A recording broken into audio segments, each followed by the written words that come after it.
We back with another one.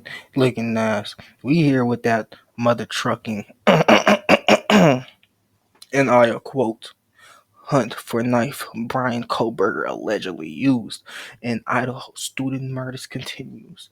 Dun dun dun. It's the cops. I call the cops. Ayo,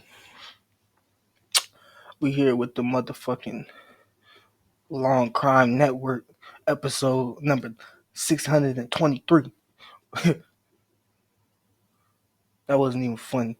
I ain't gonna lie. Let's get straight to this video. Back, everybody. During the Idaho college student murders investigation, Moscow police contacted the makers of the knife, believed to be the murder weapon.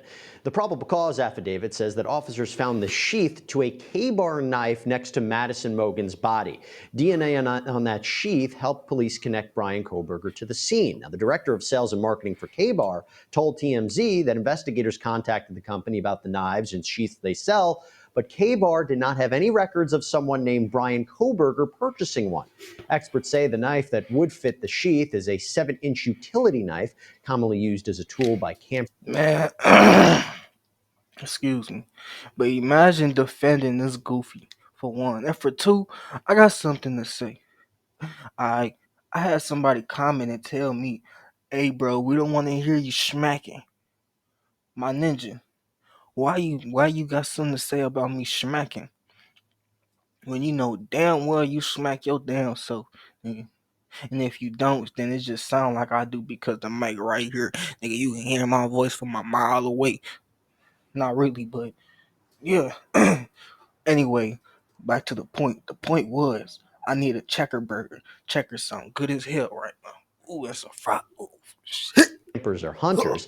While police haven't found the knife itself, the sheath with Kohberger's DNA is on it. It's a pretty big get for the prosecution. Wouldn't you agree, Terry? I think it's a huge get for the prosecution. Anytime you can get either the weapon that committed the crime or something associated with that weapon, you're doing well. And here they have that That's sheath, true. and according to the affidavit, it was found. That's true. If you get rid of the murder weapon, then you damn near. I ain't gonna say you beat the case because you didn't, but that's a good. You know what I'm saying? Next to one of the bodies, and it did have DNA on it. Wait. And definitely that's going to help convict Kohberger. I think it's probably one of the best pieces of evidence they have at this time. If they, of course, can find that knife, that's going to You don't want to really hear me solidify, drinking either, huh? this case. But for right now, having the sheath, he Bitch. dropped it. It was a huge mistake on his part, knowing that he is someone who has specialized, has a master's degree, working on his PhD in criminology. That was a huge mistake if in fact he is the one who dropped that sheath next to the body.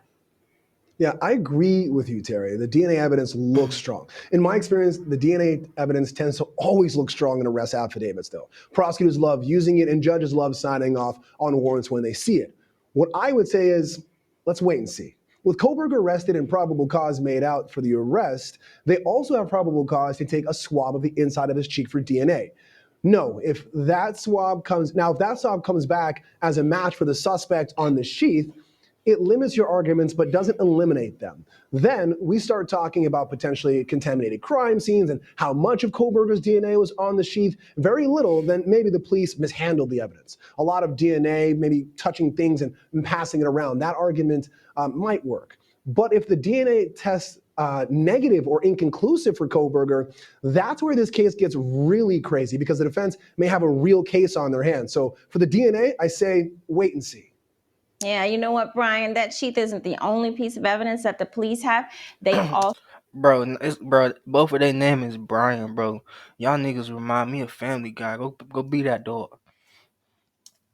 Go be that. No, I ain't gonna lie. Kohberger, the hamburger dude. He actually made me. You know what I'm saying? He actually made me give me Bryan for Family Guy vibes. I ain't gonna cap. also have footprints, and it's based in blood. And if in fact those footprints are found to be footprints from shoes that Kohberger wore, I think that sort of seals the case. Now, look, they know for a fact it has a certain pattern. They can look for shoes with that Supposed to pattern. get They've rid already of that. stated that it's a diamond pattern close to a Van shoe. And if it turns out he has those shoes in his closet or he's ever purchased shoes that have that pattern, I think it's going to be just like a fingerprint. And it will definitely seal the case for the prosecution as far as that's concerned. And we've seen it in other cases. I mentioned this before. It convicted George Wagner, the fact that he had shoes that were very similar to those shoes that were found at the footprint in those crime scenes. So if they can do something like that here,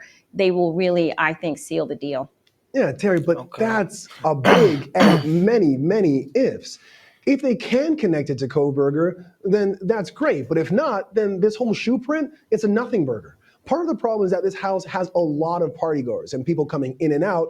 The other issue is that the authorities are relying on the testimony of Dylan, who described how this masked figure was moving through the house. If the defense can discredit something as small as the direction of this person was moving in the house, her memory of the events because she was rightfully terrified, she was tired, maybe not sober, or there Man, is no link to Kohberger. for one, you talking too much. But for two, though, bro, I can't be the only motherfucker that when they got into science class and they was the one, or they was like, or sometimes you'd be a part of a team and you'd be the person on the team. I'm saying looking into that, whatever that's called. Nigga, your ass would be in that bitch feeling like a motherfucking scientist, nigga. You feel like you, bro, you looking through that shit, you like, man, bro, I can see little alive things and looking at us for real. I be like, boy, I'm a goddamn scientist, nigga. Look at this shit. I'm out here curing cancer and trying to. Not really want to though. They gonna And kill this me though, shoe, so I then this can't. argument, the defense can use to plant a seed of doubt in the case and the investigation and I'm not argue that going if they're to, wrong here, what else are they cause I'm wrong gonna about? get The defense could killed. use this issue to make a mountain out of a molehill, so to Slump. speak, and Not enough of slump, them but for real. could cause problems for the prosecution's case. I think we kind of see a preview of what the trial might look like when it ultimately happens, sometime later. Oh shit. Thanks to both of you for breaking that down. Coming up on Law and Crime Daily, children left behind when a parent dies in an accident caused by a drunk driver are getting a new kind of support. That's how you know it's cold outside. And You welcome need to back, get the bitch to everybody. We work. close out today's show in Memphis, Tennessee, where officials passed a new What's law to going combat on? drunk driving, and it goes far beyond prison time. The story starts 2 years ago in St. Louis, Missouri. An alleged drunk driver killed Cordell Williams, his fiancee Lacey Newton, and their 4-month-old son, Cordell Williams II. The suspect, 25-year-old David Thurby, is charged with 3 counts of DUI resulting in death of another person. Court documents reveal that his blood alcohol level was twice the legal limit at the time of the crash.